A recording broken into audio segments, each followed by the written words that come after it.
விசாகப்பட்டினத்தில் ஞாயிற்றுக்கிழமை நடைபெற்ற இலங்கைக்கு எதிரான முதல் டி20 ஆட்டத்தில் 25 ரன்கள் திரட்டி ஆட்டமிழந்தார். இதன் மூலம் சர்வதேச மகளிர் டி20 ஆட்டத்தில் 4000 ரன்களை கடந்த முதல் இந்தியர் என்ற சாதனையை படைத்தார். குறைந்த பந்துகளை சந்தித்து 4000 ரன்களை குவித்த வீராங்கனையாக மந்தனா உருவெடுத்துள்ளார். மந்தனா 3227 பந்துகளில் 4000 டி20 ரன்களை குவித்திருப்பது குறிப்பிடத்தக்கது. இந்த சாதனை பட்டியலில் நியூசிலாந்து வீராங்கனை சுசி பேட்ஸ் 4716 ரன்களுடன் முதலிடத்தில் உள்ளார். இந்த வரலாற்று சிறப்புமிக்க போட்டியில் மந்தனா 25 ரன்கள் எடுத்து ஆட்டமிழந்தார்.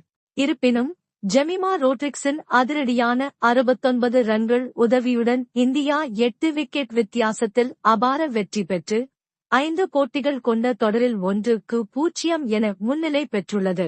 சமீபத்தில் ஒருநாள் உலகக் கோப்பையை வென்ற கையோடு தற்போது டி20 தொடரிலும் தனது ஆதிக்கத்தை தொடங்கியுள்ள மந்தனா விரைவில் 10,000 சர்வதேச ரன்கள் என்ற மற்றுமொரு இமாலய சாதனையை நோக்கி பயணித்துக் கொண்டிருக்கிறார்.